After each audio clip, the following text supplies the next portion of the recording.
সকলকে নমস্কার জানিয়ে আজকের ভিডিও শুরু করছি।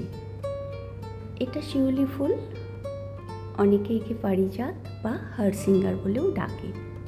ইংলিশে একে নাইট ফ্লাওয়ারিং জাসমিন বললেও এটা কিন্তু জাসমিনের জিনাসের মধ্যে পড়ে না বা জাসমিন ক্যাটাগরির নয়। আর কিছুদিন পর এই প্ল্যান্টের ভিডিও দেওয়ার ইচ্ছে ছিল, কিন্তু এই কয়েকদিনের মধ্যে বেশ কিছু কমেন্ট এসেছে যেগুলোর উত্তর আমি তো পার্সোনালি দিয়েছি, কিন্তু আমার মনে হলো একটা ভিডিও করে যদি আমি এই কমন কোয়েশ্চেনগুলোর উত্তর দিয়ে দিই তাহলে হয়তো অনেকের একটু উপকার হবে, হয়তো তাদের গাছের ফ্লাওয়ারিং এই সিজনেই পেয়ে যাবে। সেই সব প্রশ্নের উত্তর দিতে দিতে কিছু সাধারণ কেয়ারের কথাও আমি বলে দেব। যেমন জাসমিন বলুন আর যে কোনো ফ্লাওয়ারিং বলুন, best season of pruning March.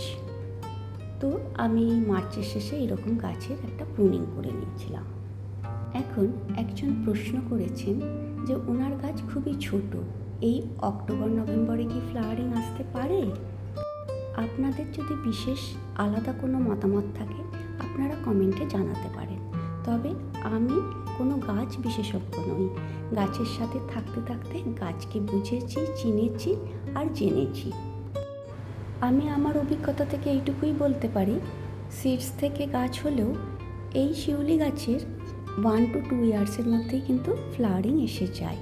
তাই আপনাকে বলছি, আপনার গাছ যদি ছোট হয় তাতে ক্ষতি নেই, কিন্তু গাছের বয়স মিনিমাম 1 ইয়ার্স হতে হবে এবং গাছের হেলথ ভালো থাকতে হবে। প্রুনিংয়ের একটা বিশেষ উপকারিতা হলো গাছের ল্যাটারাল ব্রাঞ্চিং হেল্প করে, মানে গাছটা আশেপাশ থেকে অনেক ডালাপালা বেরিয়ে গাছটাকে অনেক বেশি হেলদি আর বুশি করে দেয়। এখন যেটা করছি সেটাকে বলে পিঞ্চিং, মানে আগার ছোট ছোট কচি পাতাগুলোকে মাঝে মাঝে পিঞ্চ করে দেওয়া বা কেটে ফেলে দেওয়া। একজন জানতে চেয়েছেন যে আমি কেন এই পাতাগুলোকে কেটে দিচ্ছি, এগুলো থেকে তো ফ্লাওয়ারিং আসবে।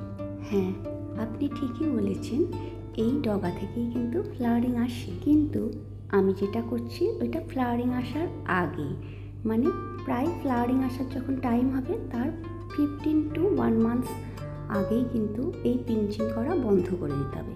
পিঞ্চিংও কিন্তু গাছের ব্রাঞ্চিংয়ে সাহায্য করে। জাসমিনের ফ্লাওয়ারিং টাইম মোটামুটি সেপ্টেম্বর টু নভেম্বর, তাই এখনও অনেক দেরি, আর আপনি চাইলে পিঞ্চিং করতে পারেন। একজন জানতে চেয়েছেন উনি এই বছর গাছটা লাগিয়েছেন জুনে, তাহলে কি এই সিজনেই ফুলটা আসতে পারে? মনে রাখতে হবে গাছের বয়স মিনিমাম 1 বছর আর গাছের হেলথ যেন ভালো হয়। তবে আমি আপনাকে বলবো আপনি একটু খাবারের ওপর নজর দিন। যেমন ফ্লাওয়ারিংয়ের জন্য প্রচুর পরিমাণে পটাশিয়ামের প্রয়োজন হয়, যেটা আমরা কলার খোসা ভেজানো জল থেকে পেতে পারি। এছাড়া গাছের হেলথ ভালো রাখার জন্য আপনি কিচেন ওয়েস্ট কম্পোস্টকে লিকুইড করে দিতে পারেন, তার সাথে কিছুটা পেঁয়াজের খোসা ভেজানোর জলও দিতে পারেন।